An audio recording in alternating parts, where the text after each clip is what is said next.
বর্ণাঢ্য জীবনে শ্রম, ঘাম, উপার্জন ব্যয় হয়েছে পরিবার ও স্বজনদের জন্য। সোনালী যৌবন পাড়ি দিয়ে এখন তারা অবসরে বার্ধক্যে। জীবনের শেষ বেলায় পরিবারের ঠাঁই না হওয়ায় জায়গা হয়েছে বৃদ্ধাশ্রমে। শেষ বয়সে এতটুকু ইচ্ছে আদরের সন্তানদের সাথে সুখ দুঃখ ভাগাভাগি করার, কিন্তু অনেক বাবা মা সেই সন্তানদের বোঝার পাত্র হয়ে আশ্রয় হয়েছে আপনজনহীন বৃদ্ধাশ্রমে। ঝিনাইদহের হরিণাকুণ্ড উপজেলার জোড়াপুকুরিয়া গ্রামের বৃদ্ধাশ্রম ও পুনর্বাসন কেন্দ্র। ৩ বছর ধরে এখানেই থাকছে বিধবা নারী সোফিয়া খাতুন। নিজের আদরের 4 সন্তান থাকলেও তাদের ঘরে ঠাঁই মেলেনি এই মায়ের।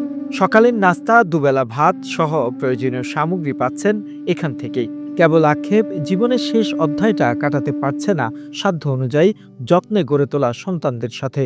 জীবনের পালাবদল দেখতে দেখতে শেষ বয়সে এসে কোনো দুঃখই যেন দুঃখ না সোফিয়া বেগমের কাছে। এখন 2টো মরে গেছে, এখন 3টে আছে। একটা ছেলে ঢাকায় থাকে, বউ ছেলে পেলে নিয়ে, আর একটা কোটসানপুর থাকে, জমি কিনে ঘর দৌড় বাইনেছে, ওখানে থাকে।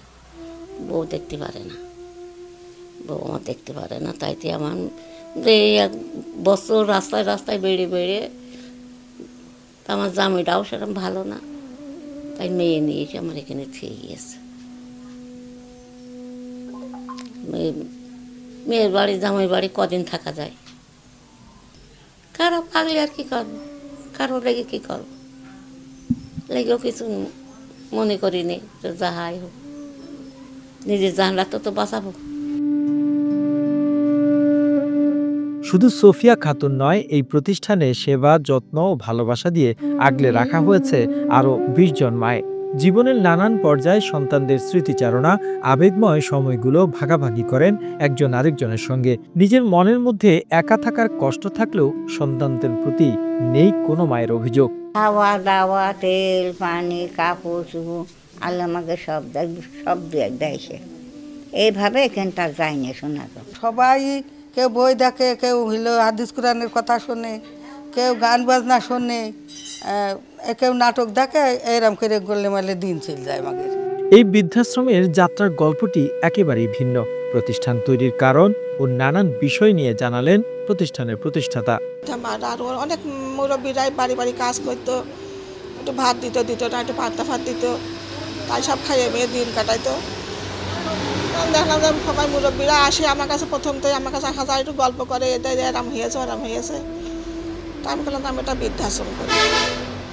কারণ স্বামীর কাছে বললাম যে আমার একটু জমি দিবা, একটু বৃদ্ধাশ্রম করতাম। তার কাছে করলি করো, তা উনি 3 শতক জমি দিল। 2006 সালের তাই আমি গঠন করে প্রথম ছাপরাকে করছিলাম। এখন আল্লাহ রহমতে যে মাদের মাথার উপরে ছাদ দিতে পারিছি। এখন 20 জন আছে। 25 জন ছিল, 5 জন মারা গিয়েছে, 20 জন আছে। কিন্তু এখন জায়গা সংকট, আরও আসে, তাদের আমি রাখতে পারি না। সরকার যদি সহযোগিতা করতো তাহলে আমি 2-3টা করতে পারতাম, আরও অসহায় মাদের রাখতে পারতাম, দেখাশোনা সেবা করতে পারতাম। 2006 সালে টিনের ছাপরা আর চাটাইয়ের বেড়া দিয়ে তৈরি হয় এই বৃদ্ধাশ্রম। এখন একতলা ভবনে রয়েছে 4টি কক্ষ। বসবাস করে 20 জন নারী। মাসে সব মিলিয়ে খরচ হয় 1 লাখ টাকার উপরে। The news Bangladesh desk report.